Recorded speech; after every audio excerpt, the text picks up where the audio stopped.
Is he happy about Rauner? Is he happy about Oberweis? Does he think these are the guys to take us to victory in November? Let's begin there with our colleague, Joe Walsh, the former congressman and host of The Joe Walsh Show, weekdays at 5 o'clock on most of this same radio station. Good morning, Joe. How are you, sir? Hey, John. Hey, Amy. How are you both? We are doing very well, watching the Blue Line situation. Apparently, the Blue Line could take you not only to O'Hare today, but all the way into Terminal 3. It's lucky people weren't killed. Take a look at the pictures we have up at BigJohnandAmy.com. It's lucky people weren't killed. Had it happened at 7 in the morning, bad news.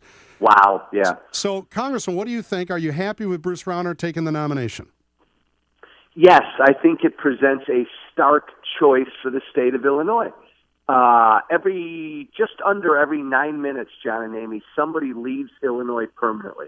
A businessman, a businesswoman, a taxpayer.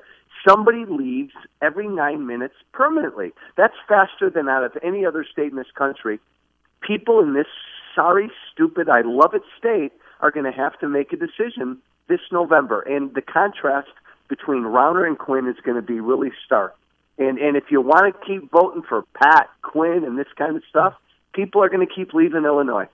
And you're okay with Bruce Rauner's stance on social issues? He's pro-choice. He's pro-same-sex marriage. No, I'm not. I'm pro-life. I'm pro-traditional marriage. But you know what? And Amy, I don't mean to jump on you because I jump on a lot of voters. Look, we voters got to decide. What you decide, okay? So say I agree with Bruce Rauner on 17 out of 20 things. Mm-hmm. I probably agree with Pat Quinn 0 out of 20 things. So make a decision. But if those other 3 things are that important to you, then God bless you. You as a voter got to make that decision. Right now, to me, the most important thing in the world is to stop the exodus out of the state of Illinois. And you're a pragmatic guy. 80% my friend doesn't automatically mean 20% my enemy. Yes, but now not at all downplaying how important those other issues are. But right now in the state of Illinois, it is the exodus.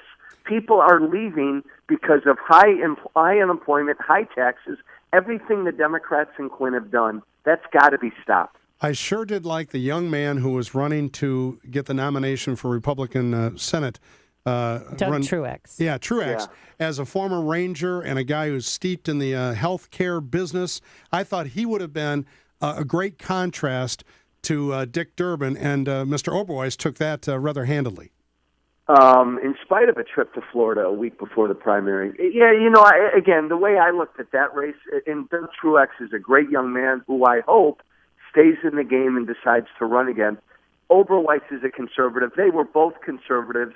Let's hope that Jim Oberweis, again, who's got a long conservative record, can raise the money. He's certainly got the profile to give Durbin a challenge, but let's hope he can raise the money and really work hard because Durbin is going to be tough to beat. But don't you give him credit, too, because Jim Oberweis, he was on this very program and said, I made a mistake. I shouldn't have gone to Florida.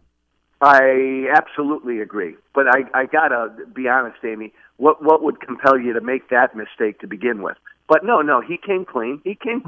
And let's move on. And he's got a hell of a tough fight against Durbin. And it's, look, Durbin's been there for 100 years. We've got to beat Dick Durbin. And I like that Jim Oberweis has changed his stance a little bit on immigration. Now he said, if your parents brought you here when you were a kid, I think you should be able to stay here.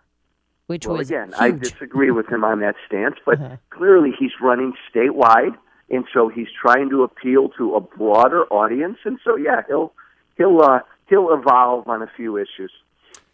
Well, I guess that's what you have to do, and hopefully he'll have better people advising him this time around. He certainly has money of his own, thanks to his own nest egg, and if the money gets behind him, if the National Republicans decide to throw a little money his way, he'll be much better off come this September, October, into November.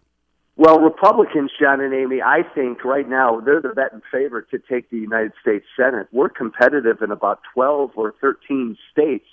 Illinois is not perceived yet to be one of them, but look, even in Illinois, Dick Durbin's got to defend a president who's got about a 41% approval rating, and he's got to defend Obamacare. If I'm Jim Oberweis, I wake up and I go to bed at night just saying Obamacare, Obamacare, Obamacare. How is your term limit initiative going, Congressman? Fantastic. We've got about 340,000 signatures We only need 280, but you know how every signature is going to be examined. So we're trying to get 450,000 signatures by May 4th. I think we'll have that number. And then, by golly, John and Amy, if we can get this thing on the ballot, even in Illinois, 80% of this state supports term limits. Joe, we got a great shot. Go ahead. I wanted to ask you about the 9th Congressional District. You ran in that district. Susan Antonis won by 2,000 votes over her opponent. She's the woman, as you well know, who blames autism and tornadoes on our acceptance of gay marriage. She ought to be treated like a leper, period. The Republican Party ought to not just ignore her. They ought to yell out about her and speak out about her every single day. But the national media made us look like, oh, here are the crazy Republicans. Here you go again. Because the headline was Illinois Republicans selected this woman to represent their party. When it was clearly crossover votes and Jan Schakowsky getting her constituents to go in, pull a Republican ballot and vote for her over David Earl Williams. Brilliant move by the Democrats. You're right. The Democratic crossover vote, Amy, got this sick woman elected. Well, hold on. I'm going to push back a little bit. The woman is, she deserves to have her own opinion. She's very devout, and she believes God is punishing Illinois for certain things. That's her belief. You don't have to vote for it. You don't have to put a dime towards her campaign. Well, she didn't put a dime towards her campaign. There was not one campaign sign, nothing. Irrelevant. She spent no money at all on this election. Then you have to change the way people can pull ballots. You have to declare yourself a member of the party or not a member of the party. And, John, you're right. She won fair and square. Sure, absolutely. So she's deserving of her opinion, and if I'm not going to begrudge anybody their faith. And that's what she bases her politics on. Good for her. That doesn't mean I'll send any money to her. That doesn't mean if I was in that district, I'd even vote for her, perhaps. But I would not call her a leper, and I would not try to run her out of business. It's clear that the state GOP and the national GOP won't touch her, and they won't give her a dime. So she'll fare on her own and run against Schakowsky. But she, I believe, won the nomination fair and square under the rules we have. I wouldn't call her a leper, but I'd treat her like a leper.